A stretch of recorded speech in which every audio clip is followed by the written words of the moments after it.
n'oubliez pas de vous abonner pour suivre les vidéos et ne rien rater. C'est gratuit. Les Chevaliers de Malte. Plongés dans un héritage millénaire.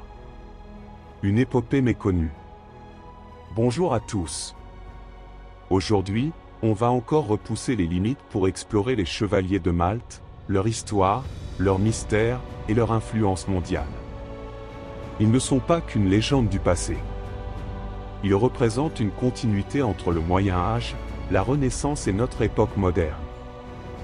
Alors, attachez vos ceintures, car nous allons explorer des détails rarement abordés, des faits étonnants, et des anecdotes uniques sur ces moines guerriers devenus humanitaires. C'est parti! L'héritage secret des Hospitaliers. Les origines des Chevaliers de Malte remontent à un moment précis, celui où ils s'occupaient des pèlerins à Jérusalem. Mais ce qu'on oublie souvent, c'est que leur savoir-faire médical était lié à des influences venues d'ailleurs. Les échanges culturels. À Jérusalem, ils ont appris des pratiques médicales avancées des médecins musulmans et juifs, notamment en pharmacologie et en chirurgie. Ces connaissances, rares en Europe, ont été adoptées dans leurs hôpitaux. La médecine militaire. Ils ont développé des techniques spécifiques pour soigner les blessures de guerre, ce qui leur a permis de sauver un grand nombre de leurs soldats blessés pendant les croisades. Les archives perdues. Une partie des manuscrits médicaux de l'ordre, contenant des traitements et des remèdes, est considérée comme disparue. Certains pensent qu'ils pourraient être conservés dans des bibliothèques secrètes. Les chevaliers et la diplomatie des révolutions. Lorsque la Révolution française a éclaté, l'Europe a été plongée dans le chaos. Mais les Chevaliers de Malte, grâce à leur neutralité, ont joué un rôle inattendu dans cette période troublée. Un refuge pour les monarchistes. L'ordre a accueilli des nobles et des rois déchus, leur offrant une protection temporaire dans leurs propriétés en Europe. L'art de négocier. Ils ont servi d'intermédiaires entre les monarchies européennes et les nouveaux gouvernements révolutionnaires pour éviter des guerres inutiles. Le défi napoléonien. Bien que neutralisés militairement par Napoléon, ils ont conservé un rôle diplomatique dans l'Europe post-révolutionnaire. Une base d'espionnage maritime.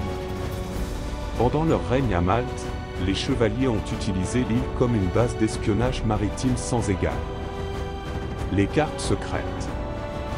Les chevaliers de Malte ont créé des cartes nautiques extrêmement précises, souvent améliorées grâce aux informations recueillies auprès des navires capturés. Ces cartes étaient si précieuses qu'elles étaient gardées dans des coffres scellés.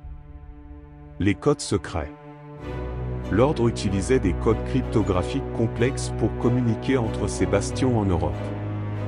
Ces systèmes de codage préfigurent les techniques modernes de cryptographie. Les réseaux d'agents. Les chevaliers avaient des informateurs dans les ports musulmans et chrétiens, leur permettant de suivre les mouvements des flottes ennemies. La règle de la rédemption des captifs. Un aspect méconnu des chevaliers de Malte est leur implication dans la libération des chrétiens capturés par les pirates barbaresques. Le rachat des captifs. L'ordre levait des fonds pour payer la rançon des prisonniers chrétiens enlevés lors des raids ottomans. Ils se rendaient eux-mêmes dans les ports ennemis pour négocier ces libérations. Les échanges de prisonniers. Dans certains cas, ils capturaient des pirates ennemis pour les échanger contre des chrétiens captifs. Le sanctuaire de Malte. Les prisonniers libérés étaient souvent accueillis sur l'île de Malte, où ils recevaient soins et assistance avant de repartir chez eux. Ces actions renforçaient leur réputation comme protecteurs de la foi chrétienne. L'art et la culture sous les chevaliers. Les chevaliers de Malte n'étaient pas seulement des guerriers. Ils étaient aussi des mécènes. Leur passion pour l'art a transformé Malte en un véritable centre culturel. Les chefs d'œuvre baroques. La co-cathédrale Saint-Jean, à La Valette, abrite des œuvres de Caravage et d'autres artistes majeurs de l'époque. Elle est encore considérée comme un joyau du baroque européen. L'artisanat local.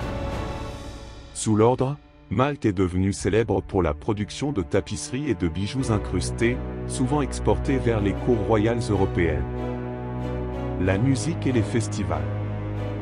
Les chevaliers organisaient des concerts et des célébrations religieuses somptueuses, attirant des compositeurs et musiciens renommés. Les chevaliers et les révolutions scientifiques. Les chevaliers de Malte ont également joué un rôle, bien que discret, dans le développement des sciences. L'astronomie. Ils ont financé des recherches astronomiques, notamment pour perfectionner la navigation maritime. Certains des premiers observatoires européens ont été construits grâce à leurs mécènes. Les innovations agricoles. Pour rendre Malte plus fertile, ils ont introduit des techniques agricoles avancées, comme des systèmes d'irrigation. La botanique médicale. Leurs jardins médicinaux à Malte contenaient des plantes rares, utilisées pour créer des remèdes. La stratégie et la résistance aux Ottomans. Leur victoire contre les Ottomans au Grand Siège de Malte n'était pas qu'une question de bravoure, mais aussi de stratégie exceptionnelle. Les pièges tactiques. Ils ont inondé certaines zones pour ralentir les mouvements des troupes ennemies. La guerre psychologique. Pendant le siège, les chevaliers faisaient sonner des cloches et tiraient des canons la nuit pour perturber le sommeil des Ottomans. Les alliances avec les renforts. Ils ont réussi à rallier les flottes espagnoles pour une contre-attaque décisive. L'ordre au XXIe siècle. Une transformation totale. Que font les chevaliers de Malte aujourd'hui? Leur rôle a évolué, mais leur importance reste cruciale. Leur réseau médical. Ils gèrent des hôpitaux et des cliniques dans des zones de guerre et des pays en développement. La neutralité diplomatique. Leur statut neutre leur permet d'entrer dans des zones où peu d'organisations peuvent accéder. Les projets éducatifs. Ils investissent dans l'éducation et la formation pour aider les communautés vulnérables à se relever durablement. Un ordre éternellement fascinant. Les chevaliers de Malte ne sont pas qu'une relique du passé. Leur capacité à évoluer, leur influence discrète mais réelle, et leur héritage culturel en font un sujet éternellement fascinant.